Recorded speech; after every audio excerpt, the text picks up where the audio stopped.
मैंने आखिरी दफ़ा आपको ऐसे ही आक्रोशित देखा था जब आपकी बिहार पुलिस के एक आईपीएस अफसर विनय तिवारी मुंबई जाते हैं, क्योंकि यहाँ पर आपके पटना में एक्टर सुशांत सिंह राजपूत के पिता के सिंह एक एफआईआर करते हैं, उसकी जांच के लिए जाते हैं। और तब आप इतने ही व्यथित नज़र आते हैं क्योंकि महाराष्ट्र पुलिस का बिहार पुलिस के प्रति जो रवैया रहा, उस आईपीएस अफसर के प्रति जो रवैया रहा, और आप टीवी चैनलों पर भी मुखर होते हैं, अपने तरीके से भी रीच आउट करने की कोशिश करते हैं।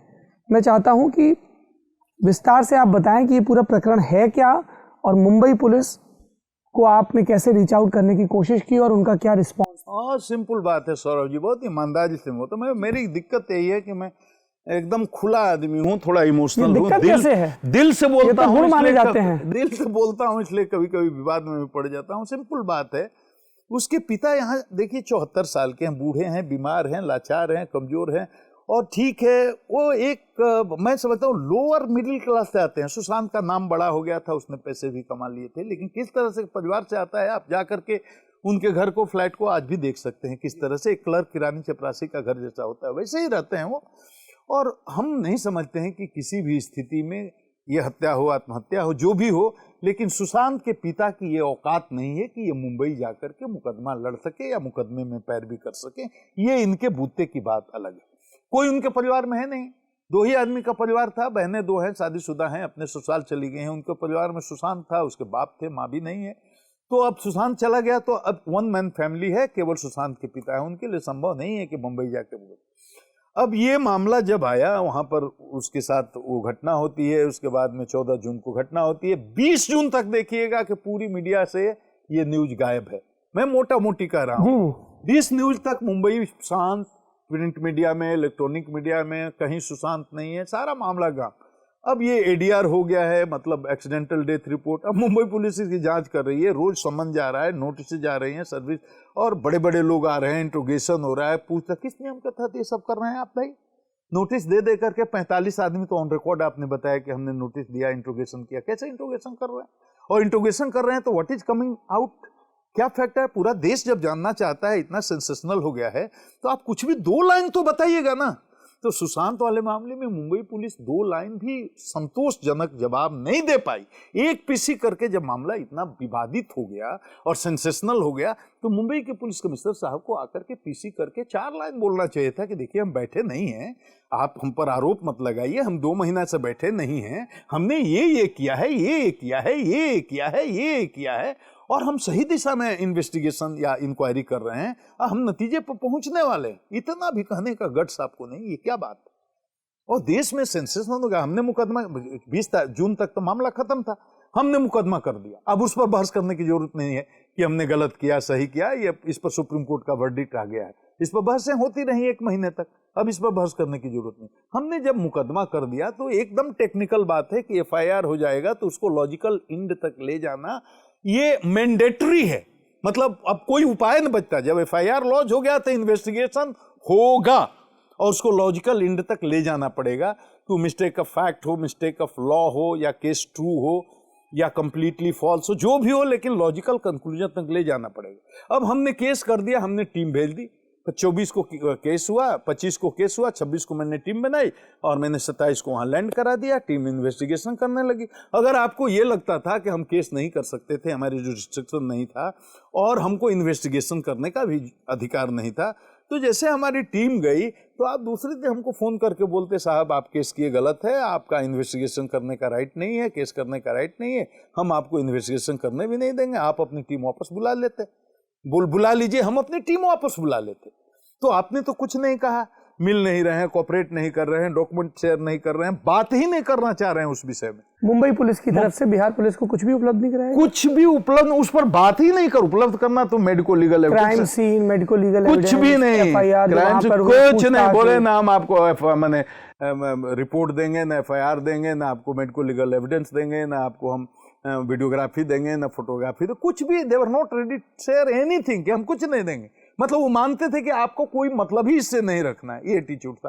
तब मैंने यहाँ जो यहीं पर हैं, पटने में रहते हैं, विनय तिवारी, आप उनसे पूछिएगा, सिटी एसपी हैं, मैंने उनको कहा भाई हम एक सीनियर आईपीएस ऑफिसर को भेजते हैं, maybe they are small officers, inspector level, sub inspector level, तो सीनियर ऑफिसर जो है इनसे बात नहीं करना चाहते, एक आईपीएस ऑफिसर को भेजते हैं, वो जाकर कोऑर्डिनेट करेगा, बातचीत होगी। अब मैं चिट्ठी लिख के भेजता हूँ, आपको सूचना दे करके भेजता हूँ। मुंबई के पुलिस कमिश्नर जी, मैं यहाँ से, आपके जूनियर होंगे या IPS नहीं, के? मुंबई के पुलिस कमिश्नर हमसे जूनियर हैं। मैं यहाँ से, मैं का मतलब मेरा सीनियर एसपी लिखता है, वहाँ के ड्यूटी कमिश्नर को लिखता है और चिट्ठी लिखता है, भाई जा रहे हैं, इनको आईपीएस मेस चाहिए। ड्यूटी कमिश्नर सीनियर एसपी को फोन करता है, वो कहता है कि हम आईपीएस मेस नहीं देते, आईजी हेडक्वार्टर देते हैं, उनसे बात करिए। मेरा सीनियर एसपी आईजी हेडक्वार्टर से बात करता है, एक बार नहीं कई बार बात कर, वो आने दो हम दे देंगे ना। अब ये बोलता मेरा नंबर दे दो, जो अफसर आ रहा है वो बात कर लेगा, हम दे देंगे कमरा। अब ये अफसर लैंड कर जाता है, ये बात करना चाहता है, ये हेडक्वार्टर से उनकी जवाब ही नहीं दे रहे हैं, कमरा नहीं मिला। संक्षेप में ये अपने बैचमेट मित्र दोस्त किसी के से बात करके, बड़ा ये जो संघवाद की धारणा है उसके बड़ा उलट है, एकदम अजूबा है, अनहर्ड ऑफ। मैंने तो सोचा ही नहीं, मैंने सुना ही नहीं कि हम राइटिंग में आपको कम्युनिकेट कर रहे हैं कि this officer is going, is IPS officer direct recruit, he is going to Mumbai for some official work, और हम बता दिए हैं कि किस लिए जा रहा है। इसको आईपीएस में किसी की बपौती थोड़े है। हमारे यहाँ पटना में आईपीएस में से देश का कोई आईपीएस अफसर आकर यहाँ रुक सकता है। ऑफिशियल काम से तो रुक ही सकता है, अनऑफिशियल काम से भी आकर रुक सकता है, चार्ज अलग अलग होंगे। तो आईपीएस में मतलब वो आईपीएस में से वो कोई भी आकर कहीं से रुक सकता है। ऑल इंडिया सर्विस जी, आप नहीं देते हैं वहाँ, वो ठीक है, हम नहीं माइंड करते हैं। विनय तिवारी अपने किसी बैचमेट दोस्त मित्र के थ्रू कोई सरकारी अकोमोडेशन पुलिस का ही है, वो कहीं अलग गोरेगांव में, वो अपना कर लेता है, आपको नहीं पता है। जब आप सीनियर एसपी को फोन लगाते हैं मुंबई पुलिस, वहां से डीसीपी, भाई आपका विनय तिवारी कहाँ ठहरा, क्योंकि आप तो जानते हैं आपने आईपीएस में दिया नहीं, कहाँ ठहरा। अब गुड फेथ में सीनियर एसपी कहता है भाई मेरा ऑफिसर तो गोरेगांव में ठहरा, आपने आईपीएस में नहीं दिया, उसने यहाँ अरेंज कर दिया, एग्जैक्ट लोकेशन बताइए, तो पता भी बता देता है यहाँ ठहरा। अब जैसे पता बताता है, 2 बीएमसी के अधिकारी वहां धमक पड़ते हैं। उस समय ये बाहर गया हुआ था, इन्वेस्टिगेशन में करने गया हुआ है, उसको फोन करते हैं कहाँ है आप, आ जाइए। ये कहता है मैं लेट आऊंगा, 11 बजे तक आऊंगा। तो नहीं, पूछते हैं आप लोकेशन बताइए कहाँ है, तो बताया मैं लोकेशन क्यों बताऊंगा अपना, आपको क्या काम है। तो नहीं, आइए, आपको हमको नियम कानून सिखाना है, आपको यहाँ का महाराष्ट्र का बीएमसी का आपको रूल कानून सिखाना है। कहा, बोले कि 11 बजे आऊंगा। अब वो 11 बजे 11:30 बजे पहुंचता है, आप मध्य रात्रि में आपके बीएमपी ऑफिसर जाते हैं, उसको क्वारंटीन करते, हाथ पर ठप्पा मार के आईपीएस अफसर को इस तरह कैदी की तरह। ये बहुत शॉकिंग है, बहुत दुखदाई है, बहुत पेनफुल है, और भारत के इतिहास में कभी ऐसा हुआ नहीं है।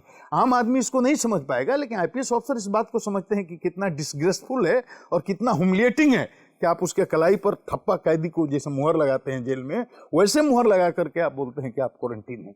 आप 2 लाइन का चिट्ठी बना करके दे देते या भाई क्वारंटीन हो गए, आप नहीं बाहर जाइएगा। वो नहीं जाता, वो डिसिप्लिन आदमी है, वो समझता है, फोर्स का आदमी है। आपको ये मध्य रात्रि में, अच्छा रात में जाने की जरूरत भी नहीं थी, आप सुबह 8 बजे को बुला देते उसको चाय पर अपने यहाँ, बुला के बोलते भाई देखो इन्वेस्टिगेशन वगैरह कुछ करने के लिए आए हो, हम ये नहीं करने देंगे, टीम को ले जाओ, वापस पैकअप करो, पटना जाओ, तो वो लेकर के आ जाता, कोई दिक्कत नहीं थी। लेकिन रात में मध्य रात्रि में जाकर चोर की तरह उसको ठप्पा लगाकर कहते हैं कि आप बाहर नहीं निकलिएगा, तो ये बड़ा ह्यूमिलिएटिंग है। दूसरे दिन मैंने मोर्चा खोल दिया, मैंने कहा कि ये तो बहुत, आपने महाराष्ट्र के डीजीपी को फोन नहीं किया, आप देखिए, पूछिए उनको, रिकॉर्ड पर है, उनको मैसेज भी दिया, जब फोन नहीं उठाया तो मैं डीजीपी बिहार गुप्तेश्वर ने बात करना चाहता हूं, the way my officer has been quarantined is very unfortunate and I want to speak to you, kindly interfere and talk to BMC officials, this is not done. मैं बोलता हूँ, लेकिन वो सीधा न बात कर रहे हैं न फोन उठा रहे हैं। मैंने कोई और इतना ही नहीं है, सुन लीजिए सौरभ जी, मैंने जब महाराष्ट्र पुलिस ने हमसे बात करना बंद कर दिया, मैसेज उठाना बंद कर दिया, तो मैं यहाँ के अपर मुख्य सचिव गृह से बोलता हूँ, एसीएस होम से, कि आप अपने काउंटर पार्ट महाराष्ट्र से बात करिए, सरकार टू सरकार बात होनी चाहिए कि ये ऑफिसर के साथ जो किया जा रहा है वो ठीक नहीं है। यहाँ का एसीएस होम, मेरा बैचमेट दिन भर फोन लगाता रहा, वहाँ के एसीएस होम ने नहीं उठाया, एसएमएस देता रहा, उसने एसएमएस नहीं दिया। मेरा एसीएस होम को बोला boss I am helpless, Maharashtra सरकार का कोई आदमी मेरा फोन नहीं ले रहा। मतलब कंप्लीट कम्युनिकेशन गैप बना लिया महाराष्ट्र ने बिहार से। उसके बाद मेरे पास क्या अवसर था, मेरे को तो मीडिया में आना ही था। तब मैंने बोलना शुरू किया कि ये तो आपका चरित्र बहुत संदिग्ध मालूम पड़ रहा है, आप जिस तरह आचरण कर रहे हैं वो तो बहुत डाउटफुल है, अब तो बहुत फिशी है, अब तो हमको लग रहा है कि इस केस में जरूर कोई ना कोई राज है। उसके बाद मैं मुखर हुआ, उसके पहले तो मैं बचाता रहा मुंबई पुलिस को, 4 अफसर को मेरा हुमिलिएट किया, मैंने डिफेंड किया कि नहीं नहीं नहीं नहीं वो कुछ नहीं, ऐसा कुछ नहीं हुआ। लेकिन जब हमारे आईपीएस ऑफिसर के साथ जब बदतमीजी किया, तब तो मुझे तो मोर्चे पर आना पड़ा कि भाई अब तो मैं चुप नहीं बैठ सकता। फिर आपके अफसर समेत वो लोग वापस लौटते हैं? बहुत उसके लिए स्ट्रगल, सुप्रीम कोर्ट ऑब्जर्वेशन कर देता है कि by the way the officer IPS officer from Bihar has been बाकायदा अपनी टिप्पणी में खिंचाई करता है, उसके बाद भी वो उनकी खाल इतनी मोटी है कि छोड़ने के लिए तैयार नहीं है बीएमसी वाले। उसके बाद यहाँ से मेरे ऑफिसर बात करते हैं, बोलते हैं नहीं अभी विचार करेंगे। हमने कहा सुप्रीम कोर्ट का ऑब्जर्वेशन नहीं, अभी विचार करेंगे। तब हम फिर राइटिंग में चिट्ठी लिखवाते हैं यहाँ से कि विचार नहीं करेंगे, ये सुप्रीम कोर्ट का ऑब्जर्वेशन है, मैं आपको भेज रहा हूँ, आप राइटिंग में बोलिए कि आप छोड़िएगा कि नहीं छोड़िएगा, हम लीगल रिकोर्स लेंगे। तब जा करके छोड़ते हैं और उसको कहते हैं कि आज छोड़ दो, कल तक तुमको यहाँ रहना नहीं चाहिए क्योंकि 6 दिन हो गया था, अगर रह गए तो फिर 7 दिन क्वारंटीन करेंगे। अब कोई फ्लाइट नहीं है पटना की, तो इसको हम वहां से बोलते हैं हैदराबाद जाने के लिए। वो मुंबई से हैदराबाद जाता है, हैदराबाद से 12 बजे रात को, 11:30 बजे रात को, 12 बजे रात को यहाँ पटना पहुंचता है। ये क्या है, मतलब चोर है, एब्सकॉन्डर है, डाकू है, क्रिमिनल है, क्या है? इस तरह से व्यवहार किया जाता है किसी आईपीएस अफसर के साथ। यही तो मेरी गुस्ताखी है। तो मैं बोल देता हूं तो लोग पॉलिटिकल बनाने लगते हैं, क्यों इतना बोल रहे हैं, हमारे अफसर को बेइज्जत कीजिएगा तो हम चुप रहेंगे, कोर्स के लीडर है हम। तो आपके अफसरों ने वहां पर जितनी भी जो भी जांच की, क्या आपको लगा कि ये फाउल प्ले है मामला? क्योंकि जो टीवी की डिबेट्स हैं वो तो बहुत एंगल चेंज कर रही हैं, कभी नेपोटिज्म की बात होती है, कभी परिवार की बात होती है, फिर रिया की बात होती है, अब ड्रग्स की बात हो रही है, बड़ा एंगल। देखिए मैं किसी बात पर नहीं करता। हम लोगों को अनुसंधान करना कितना मौका मिला? 4 दिन, only 4 days without any help and active cooperation from Mumbai police, only 4 days। My officer were there, 4 officer were there, Vinay Kumar Dave they went over there, same day he was quarantine, so he had no time, he didn't do anything, and the officers who were already there in Mumbai, they could investigate the case only for 3-4 days, without that too, without any help and cooperation from Mumbai police। तो अब 4 दिन में क्या कोई कितना साक्ष्य जुटा सकता है? पर आपने जैसे कहा कि आप मुंबई पुलिस की जांच से संतुष्ट नहीं थे, तो आपने भेजा वो तो वो देश नहीं संतुष्ट है, मैं भी नहीं संतुष्ट हूं। और जिस तरह से मुंबई पुलिस बिहेव करने लगी उससे मेरे मन में बहुत गहरी शंका बैठ गई कि ये सिंपल नेचुरल डेथ का केस नहीं है, सुसाइड का केस नहीं है। सुसाइड, उसके पिता ने भी कोई हत्या का मुकदमा नहीं किया है, आपको जानकर आश्चर्य होगा जी। जो केस भी हुआ वो कहाँ वो अबेटमेंट टू सुसाइड के किया है कि भाई हमारे बेटे ने सुसाइड ही किया, लेकिन इसके पीछे ये लोग जिम्मेदार हैं। उस पर जांच होनी चाहिए कि भाई ये जिम्मेदार हैं नहीं हैं तो कैसे हैं, उस पर अनुसंधान होना चाहिए। हम तो उसी पर अनुसंधान कर रहे थे। तो हत्या का केस तो उन्होंने भी नहीं किया है। लेकिन मुंबई पुलिस का जिस तरह से अनप्रोफेशनल अनइथिकल बिहेवियर हुआ, वो बहुत सारे डाउट क्रिएट कर दिया, केवल मेरे मन में नहीं, ये पूरे देश के मन में। वो अनप्रोफेशनल तरीके से बिहेव करने के कारण मुंबई पुलिस की इतनी बदनामी हो गई। अगर तरीके से अगर चलते तो इतनी बदनामी नहीं होती। उन दिनों का आपका एक बयान और वायरल हुआ, हमने अपने ललन टॉप शो में भी लिया, फिर आपने माफ़ी भी मांगी, वो भी शो में दिखाया। आपने कह दिया था कि उनकी इतनी औकात नहीं है कि वो नीतीश कुमार से सवाल। आप रिया चक्रवर्ती के बारे में बात, रिया चक्रवर्ती जी ने क्या कहा नीतीश कुमार के बारे में, वो भी मेरी बात है। मैं टीवी नहीं देखता, एक बात, आप मेरे घर में गए होंगे कहीं देखे होंगे, कहीं टीवी नहीं आपको दिखेगा। मैं टीवी देखता ही नहीं, आपको जानकर, मैंने 20 साल से टीवी पर छाए हुए थे, टीवी नहीं, मैं नहीं देखता। मैं ठीक करते हैं, हम भी नहीं देखते। मैं 20 साल से टीवी नहीं था। मैंने पिछले 25 साल से कोई मूवी नहीं देखी है। मैं किसी हीरो हीरोइन को नहीं पहचानता।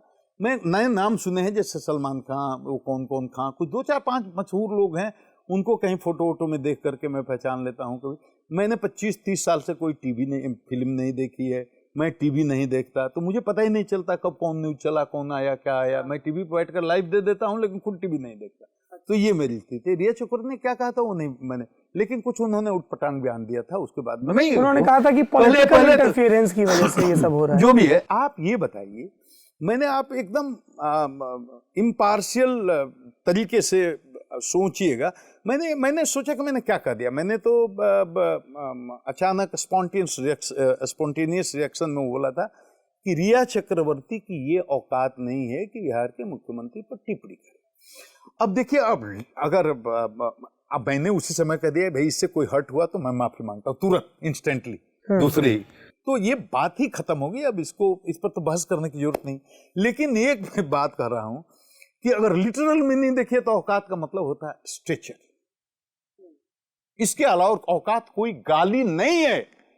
कोई भी देश का कोई भी बुद्धिमान जो उर्दू का हो, हिंदी का हो, हमको बता दे कि औकात का मतलब बिल्कुल गाली नहीं है। लेकिन हमारे ये निगेटिव सेंस में इसका यूज होता है। कह रहे हैं आप, और हमारे देश का कोई भी नागरिक किसी पर भी संविधान के दायरे में टिप्पणी करने का अधिकारी है जी।